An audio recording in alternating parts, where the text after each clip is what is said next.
pessoas, e aí, como é que vocês estão? Tudo certinho? Espero que sim. Bora para mais uma aula de química e hoje a gente vai aprender como classificar as cadeias carbônicas. Dentro dos compostos orgânicos que a gente conhece, né, atualmente, a gente percebe que existem várias diferenças nas estruturas, né, das moléculas de cada composto. Aqui eu representei algumas, né, só para a gente visualizar, né, e a gente percebe que elas apresentam diferenças significativas, né, na estrutura. Algumas apresentam ligação dupla, outras não, né, algumas apresentam várias extremidades, outras apresentam duas extremidades apenas, algumas apresentam oxigênio, outras não. Então, essas diferenças nas cadeias carbônicas é que a gente consegue analisar e classificar elas para a gente, né, compreender um pouco melhor. Se a gente observar aqui, por exemplo, também, né, existem esses dois compostos oleosos que estão presentes nas penas desses dois passarinhos aqui de cores diferentes, né? Um chama acantaxantina e a outra zeaxantina, né? Uma é cor vermelha e a outra cor é amarelo. Será que existem diferenças significativas aqui que a gente pode classificar, né, esses compostos de maneira diferente e tudo mais, ou organizar eles em grupos, né, de compostos? A ideia é mais ou menos essa. Então vamos lá. Os critérios de classificação de cadeia eu vou representar aqui, né, e eu explico um por um, né, rapidamente. Basicamente são esses os critérios de classificação. A gente vai ter que olhar para uma cadeia e saber se ela é aberta ou se ela é fechada, se ela é normal ou ramificada, se ela é saturada ou insaturada e se ela é homogênea ou heterogênea. Tá? Se ela for fechada, deixa eu mudar aqui a cor, se ela for fechada, aí a gente vai ter uma classificação um pouco especial, tá? Porque daí a cadeia fechada pode ser aromática, né? Ou pode ser alicíclica, que daí é quando ela não é aromática, né? No caso. Né? E também a gente vai classificar aqui de uma maneira um pouco especial em homocíclica ou heterocíclica, mas você vai ver que o esquema é bem fácil. Então, começando com cadeia aberta ou fechada. Uma cadeia aberta é uma cadeia que apresenta duas ou mais extremidades, ok? Duas ou mais extremidades distintas, diferente da cadeia fechada, né, que não apresenta extremidades. É como o próprio nome já sugere, né, ela é uma cadeia fechadinha, como se fosse um anel ou um ciclo, né? Não apresenta extremidades. Então, se eu pego uma molécula, se eu olho para uma molécula, por exemplo, como é o caso aqui de uma molécula que eu vou desenhar de um hidrocarboneto. Vou colocar aqui algumas coisas. Né? Eu observo que ela tem duas extremidades, ela tem até três extremidades aqui, né? Então, naturalmente, ela é uma cadeia aberta, certo? Fica, acho que, bastante evidente essa primeira classificação, né? Quando a gente olha para o desenho. Se eu pegar agora, por exemplo, uma outra cadeia carbônica, né? Se eu pegar, por exemplo, aqui assim, ó, fazer uma molécula assim, aqui assim, aqui assim, né? Ela é naturalmente uma cadeia fechada, né? Visto que ela não apresenta duas extremidades ou mais, né? Ela é um ciclo fechadinho, ó. Ela começa em um ponto, por exemplo, aqui, né? Dá a volta e retorna nesse ponto de origem, né? Então essa diferença é muito simples, né? É bem fácil de compreender.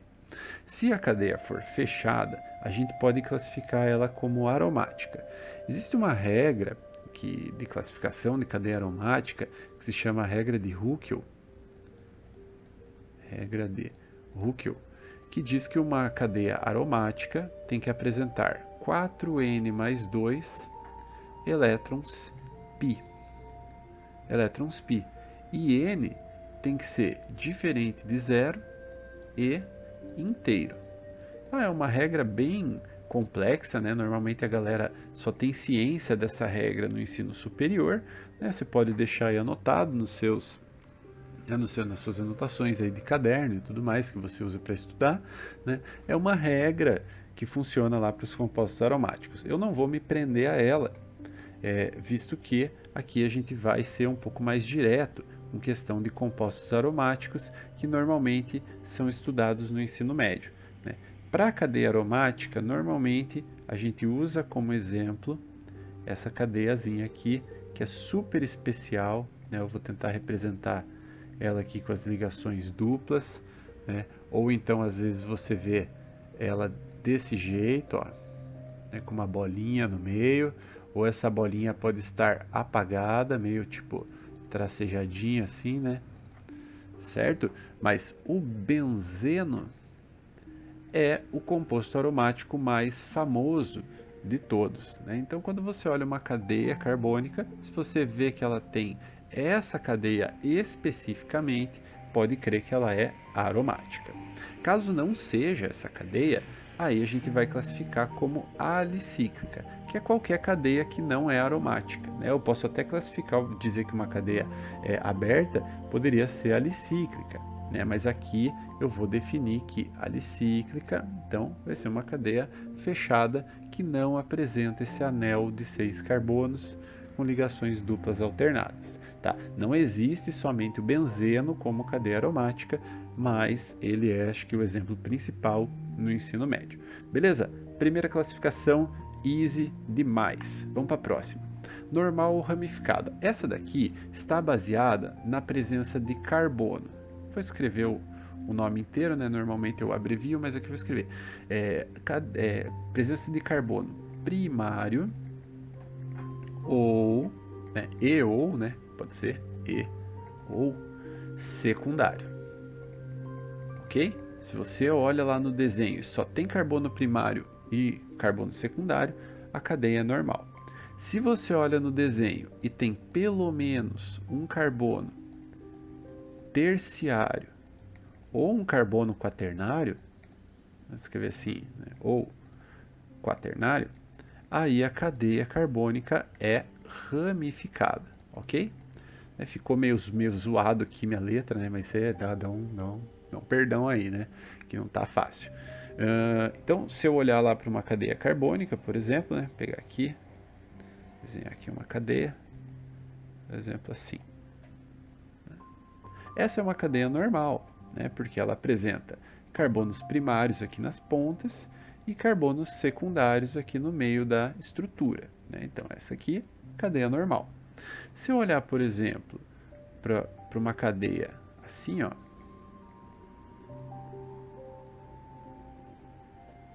representar ela desse jeito, né, conhecido como metilbenzeno, ou então também chamada de tolueno, né, se eu olho para a molécula do tolueno, eu percebo que tem um carbono, que eu vou destacar aqui em verde, que é um carbono terciário, né? Aquele carbono que se liga a 3 outros átomos de carbono. Então, sim, a cadeia do tolueno, né, do metilbenzeno, é uma cadeia ramificada, certo? Vou apagar esse verde ali porque nada a ver, né? Cadeia ramificada. É bem fácil a ideia, né, por trás disso, mas você precisa saber reconhecer o carbono primário, o carbono secundário, terciário e quaternário, né, que eu já abordei num outro vídeo que eu vou deixar aqui em cima para você ir lá visitar, caso ainda tenha dúvidas. Se não, esse é o esquema, não tem como enrolar mais do que isso, certo? Cadeia saturada ou insaturada também é fácil nessa classificação aqui. A cadeia saturada vai ter apenas ligações simples entre carbonos, ok? Entre carbonos. Escrever carbonos, né, inteiro e tal, né, mas eu vou dar um destaque aqui para coisa de entre carbonos. Eu vou mudar a cor aqui no meu marca-texto, aqui, ó, entre carbonos, ok?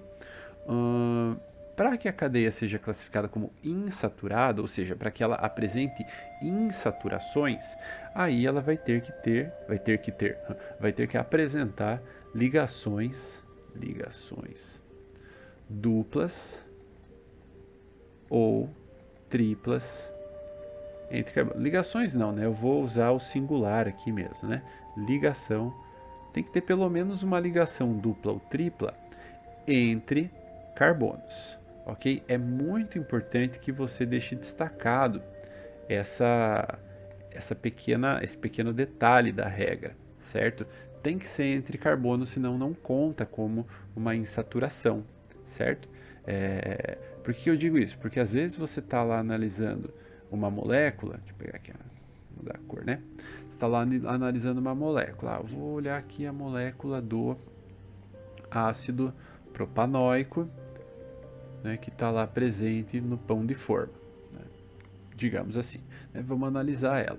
A gente percebe que tem uma ligação dupla aqui. Só que essa ligação dupla está entre um carbono e um oxigênio. Então ela não conta como insaturação, né? Aqui como a gente não vai levar ela em consideração e dizer que essa cadeia é insaturada. A gente só vai olhar as ligações que tem entre os átomos de carbono, certo? Então aqui só tem ligação simples, portanto essa cadeia aqui é uma cadeia saturada, certo? Se eu pegar uma outra cadeia carbônica, né, mesmo que ela seja uma cadeia fechada, por exemplo, como ciclohexeno, né, eu observo a presença de uma ligação dupla que está entre dois átomos de carbono. Portanto, sim, essa é uma cadeia insaturada, né, devido a esse critério. E daí tem várias, né? Você pode pegar lá, sei lá, pegar aqui uma outra molécula aqui. Aqui a gente também tem, ela é uma cadeia também insaturada, né? Porque ela apresenta ligações duplas que estão entre átomos de carbono. Beleza? Essa daqui é tranquila também, acho que, cara, essa classificação aqui é muito de boa, né? Essa matéria é muito de boa e é muito legal, né, aprender isso, porque dá para se divertir bastante, né, com essas coisas de química orgânica. Beleza? Então, 3 critérios de classificação até agora. Vamos para o quarto, que envolve a presença de elementos diferentes de carbono e hidrogênio. Né? Então a gente vai dizer, por exemplo, que uma cadeia é heterogênea se ela apresentar, vou escrever aqui, né? Se ela apresentar enxofre, oxigênio ou nitrogênio entre carbonos. Né? Existem macetes, né, para decorar isso, né? Filho, né, relacionar com filho, né, do inglês, ou então dizer que a cadeia heterogênea é sonora, né, porque tem o som, enxofre, oxigênio e nitrogênio, né, tipo esses macetes aí que cada um desenvolve e acaba decorando facilmente, certo? Mas deixa especificado aí, deixa destacado que esses átomos têm que estar entre carbonos para que a cadeia seja dita como heterogênea, ok? E nós vamos chamar esses átomos de heteroátomos, ok? Heteroátomos. O enxofre, um átomo de enxofre, um átomo de oxigênio, um átomo de nitrogênio que está no meio de 2 carbonos é dito um heteroátomo. Né? E se, daí, né, no caso, o contrário disso, né, se ela não apresentar esses átomos entre carbonos, aí ela é uma cadeia homogênea, certo? Destacando aqui para deixar bem bonito, né? Aí, ó, entre carbonos.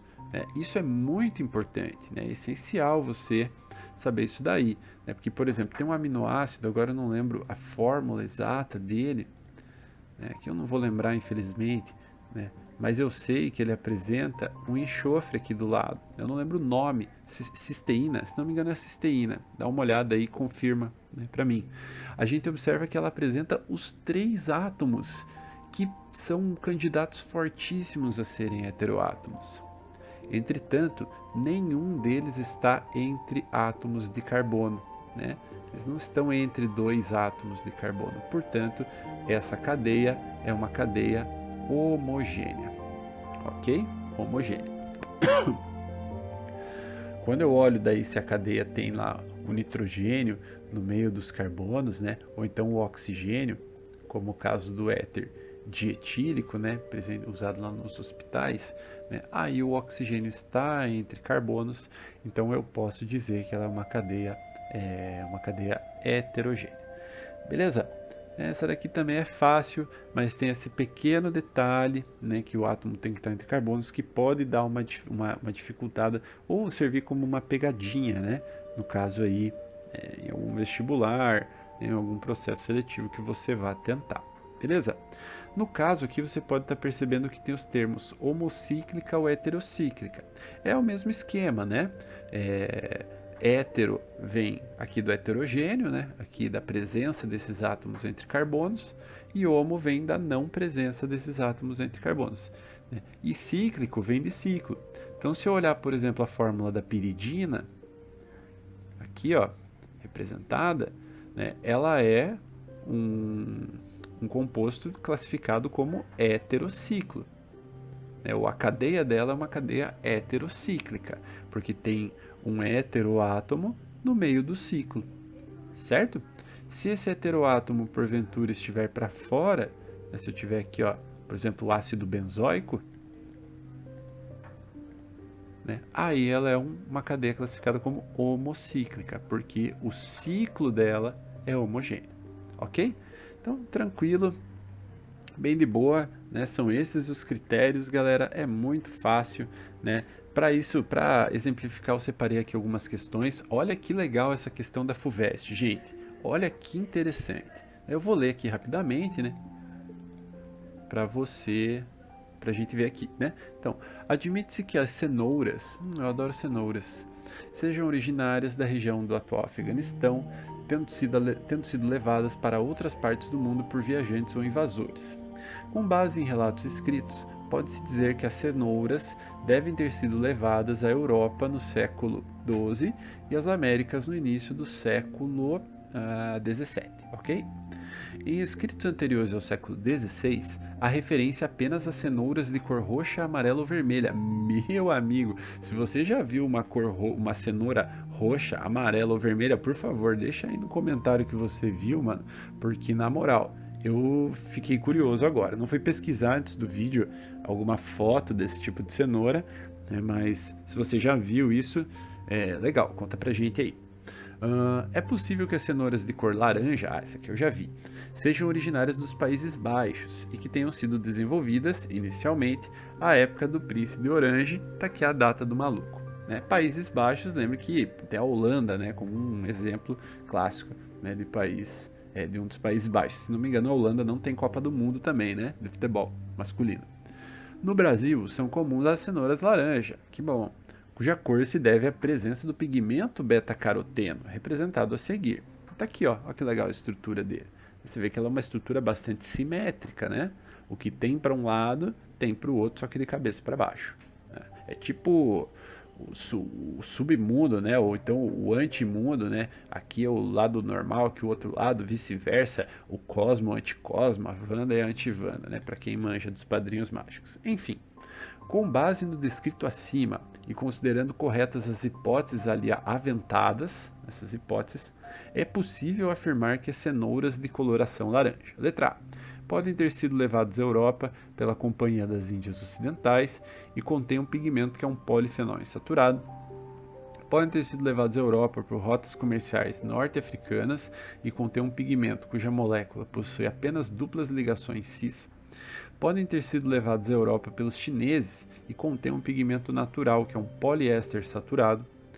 Podem ter sido trazidas ao Brasil pelos primeiros degradados e contém um pigmento que é um polímero natural, cujo monômero é o etileno. E, letra E, podem ter sido trazidas a Pernambuco durante a invasão holandesa e contém um pigmento natural, que é um hidrocarboneto insaturado. Essa é uma questão considerada difícil, né, porque ela relaciona história e química meio que na mesma questão, é tipo uma questão interdisciplinar, certo? Mas a ideia por trás daqui, que eu fui pesquisar, né, antes da ideia de história, né, fica fácil de responder essa questão quando a gente observa a classificação do beta-caroteno de acordo com a presença de ligações duplas entre carbonos. Você pode perceber aqui, ó, que tem várias ligações duplas entre carbonos. Ó, várias. Ok?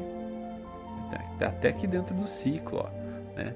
Então, sim, ele é insaturado. E a gente tem o costume de dizer que hidrocarboneto é um composto que apresenta somente carbono e hidrogênio. E se você pegar aqui a fórmula, só tem esses dois elementos. Então, sim, é um hidrocarboneto insaturado, porque apresenta ligações duplas entre carbonos, certo? E daí, deixa eu apagar aqui, né? Aqui. E daí eu fui pesquisar, obviamente, essa ideia da história. E eu cheguei nessa informação que está lá na Wikipédia. Olha só que legal. Quer dizer, que legal. Falei assim, nossa, que legal. A gente se ferrou muito. Não, mas é interessante do ponto de vista histórico. Então, Olinda, quando ainda o Brasil ainda era colônia de Portugal, foi saqueada e destruída pelos holandeses. Teve uma invasão muito famosa em Pernambuco, né, que teve aí Recife como centro de das discussões e tal, e da guerra, principalmente pela produção de açúcar local, né? Era considerado tipo uma potência, assim. E os holandeses realmente vieram e tal para o Brasil e desceram o sarrafo, né? Teve uma grande disputa territorial, né? Então, por isso, né, dado esse contexto da história, a gente pode ficar tranquilo e marcar aqui a letra E. Eu não sabia disso, né? Eu nunca fui bom em história, nem história do Brasil, né, assim, principalmente história do Brasil, mas isso aconteceu de fato, fui pesquisar, e o que torna a questão muito interessante, beleza? Então, claro, né, durante a invasão holandesa fica evidente, né, porque fala aqui que as cenouras de cor laranja tenham sido originárias dos Países Baixos, né, e a Holanda seria um dos Países Baixos, ok? Então, legal, interessante, vamos para a próxima. Essa daqui, aí vai ser uma questão bem de classificação de cadeias mesmo. Ó. O óleo de citronela é muito utilizado na produção de velas e repelentes. Na composição desse óleo, a substância representada a seguir está presente em grande quantidade, sendo, dentre outras, uma das responsáveis pela ação repelente do óleo. Está aqui a cadeia carbônica, certo? E a gente quer saber, além dela ser aberta, como que a gente classifica ela, tá? Então, se você quiser pausar o vídeo agora para tentar responder, fique à vontade, é que eu vou resolver a questão. Bom, primeiro que ela apresenta ligação dupla entre os átomos de carbono, né? Então, com certeza, ela é uma cadeia insaturada, tá? Então, letra A e letra B a gente já elimina. No caso, ela apresenta também, se a gente observar aqui em verde, ela apresenta um carbono terciário, aqui ó, representado em verde. Tem carbono terciário, ela é uma cadeia ramificada, ok? Então a letra C já está nos levando aqui a resposta. Ela não é aromática, né, porque não tem o benzeno, e ela também não é normal. Ela é homogênea porque esse oxigênio não está entre dois átomos de carbono, né? Ele está entre um carbono e um hidrogênio. Então, portanto, essa cadeia é homogênea. Resposta é a letra C. Beleza? Essa é uma questão, acho que da PUC do Rio de Janeiro. Essa classificação de cadeias é um assunto fácil, é só seguir o esquema, beleza? Aqui eu tenho alguns exemplos, né, só para contextualizar esses compostos aqui que são ditos isoprenoides, visto que eles são derivados de unidades de isopreno, né, que está aqui representado. O isopreno pode ser usado para fazer borracha, por exemplo, né? E aqui a gente tem ó, o geraniol, o farnesol e o esqualeno. Olha só que nome diferenciado, né? Esqualeno. É um composto bem interessante, que é um composto essencial na biossíntese do colesterol dentro do nosso corpo. Tá? Se a gente observar todas essas cadeias, são ditas como abertas, são ditas como ramificadas, visto que elas apresentam carbono terciário, são consideradas insaturadas, visto que elas têm ligações duplas entre carbonos, e são homogêneas, visto que elas não apresentam enxofre, oxigênio ou nitrogênio entre átomos de carbono. Beleza? Então, tranquilo, bem fácil de classificar esses compostos aí. No caso aqui eu deixei separado só com o título de curiosidade, como que é produzido, né, o colesterol, né, o resumo da biossíntese do colesterol. E, na verdade, essa substância tão grande que vai estar presente lá nas membranas das células é derivada de uma molécula muito pequenininha que é o acetato, né? O acetato que é o ácido acético ionizado, o mesmo ácido acético que está lá presente no vinagre. Coincidência? Não, com certeza não é uma coincidência, assim, tipo, enfim, né? Mas é legal, né? Interessante. E observem quantos carbonos no colesterol que são derivados do acetato, certo? Então, quantas unidades dessa substância aqui, né, desse acetato, que são necessárias no nosso corpo para que a gente sintetize o colesterol, que é uma molécula importante, né, para garantir, por exemplo, a fluidez na membrana plasmática. Beleza? E é isso. É claro, né, quando a gente tem moléculas muito grandes ou muito elaboradas, como é o caso do glucagon, é uma molécula muito estudada aí na biologia e tudo mais, tem uma função biológica muito relevante no nosso corpo, aí a gente não vai poder limitar essa classificação, ela é aberta ou ela é fechada. Não, ela pode ser uma cadeia, por exemplo, mista, né? Que é uma cadeia que apresenta lá a parte fechada e pelo menos um carbono para fora dessa parte fechada, né? Ela vai ter parte fechada, vai ter parte aberta, né? Ela pode insaturada, não tem como fugir, né? Ela vai apresentar insaturações. Se tiver uma dupla entre carbono, ela já tem uma insaturação, né? Mas para cadeias grandes, o que eu quero dizer é que a gente não vai se limitar a essa classificação. O legal é saber a classificação, né? E quando a gente tem moléculas muito grandes, a gente olha partes mais pontuais, né? Por exemplo, aqui no glucagon a gente tem regiões heterocíclicas, por exemplo, né? Regiões. A gente trata de pontos da cadeia, né? Será que essas regiões têm uma reatividade diferente de uma região que não é heterocíclica? A gente observa a presença, por exemplo, de ramificações, né? Tem uma ramificação aqui, né? Onde mais tem ramificação? Sei lá, né? Enfim, aqui também tem uma ramificação, né? Carbono terciário, né? Será que essas ramificações, essa parte ramificada é diferente? Enfim, o que eu quero dizer é isso daí. Beleza? No mais, né, vá trabalhando com esses critérios de classificação, certo? E vá fazendo os exercícios. Ahora es contigo, hermanito, hermanita de Brasil. Né? Bora fazer os exercícios da página 13 e 14 lá da apostila. Divirta-se. E no mais, eu vou ficando por aqui. Valeu, é nóis. Fui!